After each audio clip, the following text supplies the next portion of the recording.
Hi, everybody. Hey, welcome back.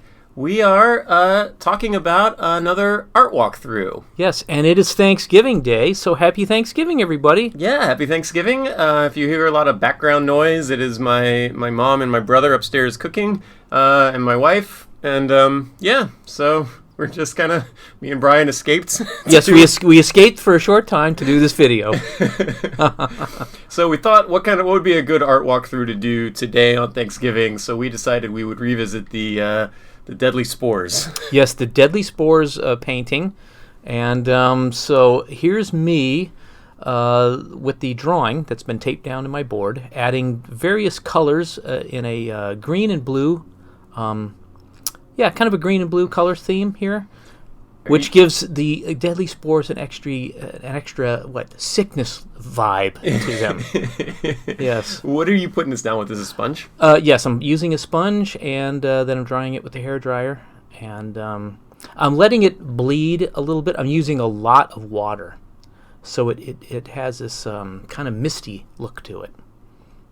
And I'm using so much water that I now have to put extra tape around the edges to keep my paper from peeling up. Oh, because it'll warp? Yeah, it will warp the paper, but then you hit it with the hairdryer, and it'll go flat. But if the tape isn't adhering to the board, the whole thing will pull up. Oh, got it. So I'm using so much water, I had to put on extra tape. Got it. Mm-hmm. And then, the spores are kind of trapping us all at home now. Yes. We couldn't not do Thanksgiving together, because me and Brian have done every Thanksgiving and Christmas together for I don't know, a long time. Years now. Yeah, multiple I know. years. It's crazy. But we did I called Ben's mom. Yeah.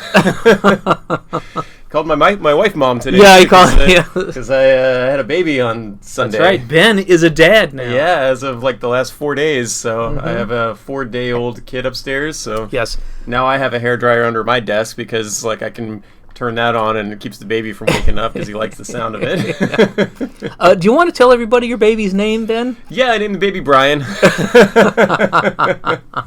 Little Brian Thompson. Yes, so now I have to be a really good uncle now. But so the Deadly Spores were fun. Yeah, I did it because I was pissed off. When this whole Deadly Spores thing started, the beer virus, I was so irritated, and I didn't have anything to paint that day. And I went, you know what? I'm angry. So I'm going to paint like a dark elf type critter, whacking these Deadly Spores in half, because they shut down the bar that I go to, which still hasn't opened, by the way. I'm still pissed. I know. And so I have nowhere to go and drink beer all day. So I painted this Deadly Spores picture. Yeah, and we D&D online is not the same. It's on the not computer. as much fun. Yeah. Also, if you notice, Ben, this paper that I'm using, sure, that's a reference that I put together on Photoshop, and you see it's an Asian guy. Looks like he's throwing a punch at the screen. Yeah. And that's from a fight choreography book that I got from Japan. Oh, cool. And so I saw that picture and I went, hey, it looks like he's kind of swinging a sword or something. And so I changed him into a dark elf instead of a Japanese guy. Yeah. So you washed the whole thing in green, and now you're painting the dark stuff on top. Yes, and then I will, when the darks are done, I start putting on my mediums, as you can see on his face. And then I will be putting the lights on top of that. So you go from medium to dark to high medium to light. That's kind of what I do. Yeah. And so now I'm painting this guy's face, and so he looks all grinched up. He's having a rough day. He's pissed off.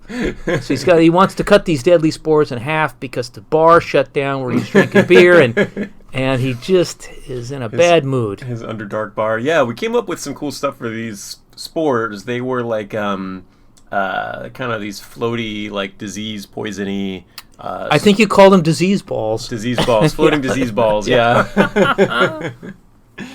And so, he's probably in the Underdark somewhere. Yes. Trying to get to whatever dark elf bar there is down there. Yes. This is a fantasy suit of armor, but I did base it on some real suits that were of Italian design. Oh, and that's the sketch for that up there on the left. Yeah, the sketch for that finished painting is there on the left. Yeah. So I have to refer back to it because sometimes you'll get carried away with the paint and it'll be so dark where you go, where does this line go again? And you have to rethink it. Yeah. How detailed do you do your sketches compared to like the final? Some things like faces I have to do super detailed because I'm not very good at them and they're very hard for me to do. Things like armor and stuff, and trees. I worked in comic books where I had to draw trees, so I can pull trees right out of my booty. I can just make them up out of my head. But for poses and things like that, I really have to draw them very well, or they just don't turn out very good. Yeah. And then is this like an actual deadly spore? It's an actual deadly spore that I pulled off the internet that was supposedly photographed with an electron microscope. There we go. So who knows if it's real or Memorex? I don't know. That's the thing. Yeah. That's the thing with photo reference on the internet, right? Yeah, you don't know if it's even real, but it looks real. Yeah, it looks good. It is an intimidating looking spore. It is. Especially if they're that big, the size of a basketball or something. Yeah, and I liked the way that they have the little. It reminds me of those, those like plastic balls that look like that have like the fringes and stuff, and you throw them and they're sticky. Oh yeah, and they have like sometimes they have lights in them and stuff. Yeah. So it looks like those protrusion areas would be sticky. I feel like they would like stick to you. Yeah, it looks like those honeydew plants. Oh yeah. Yeah, it looks a little bit like that too. Yeah, definitely.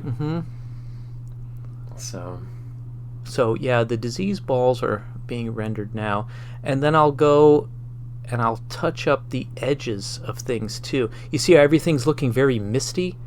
There needs to be some hard edges, and that will be at the very end when I hit the hard edges, and then you'll see the difference between the hard edges and the misty stuff.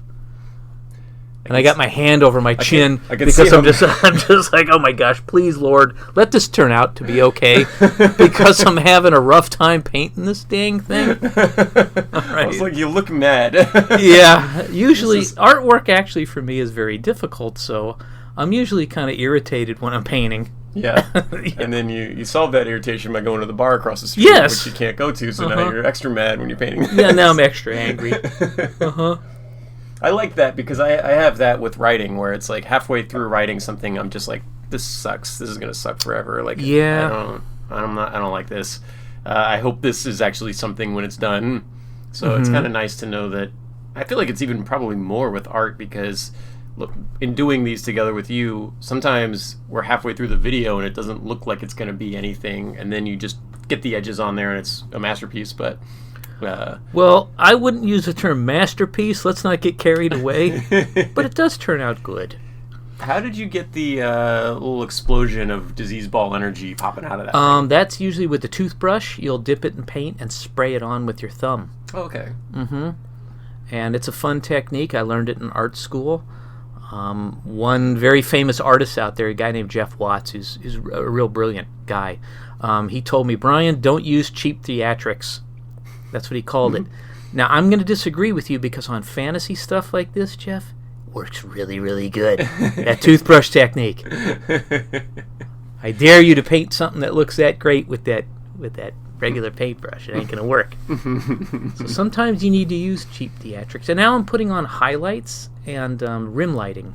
What do you use? Are you just bearing down with your hand on that other piece of paper?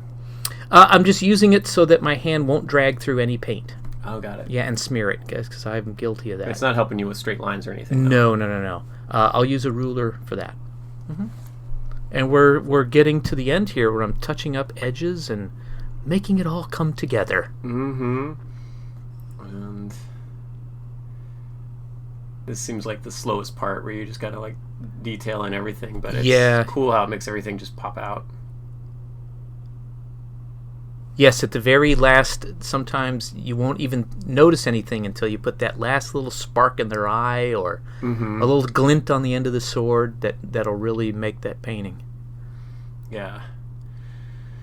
Well, this guy looks pretty pissed off. Looks like he's killing some deadly spores. He's killing deadly spores, which we all should do. Yes. Well, and we hope you guys had a good time listening. Yeah. So happy Thanksgiving, everybody, and that is the final of of the deadly spores. Yeah. Thanks All a right. lot, everyone. Bye-bye. Bye.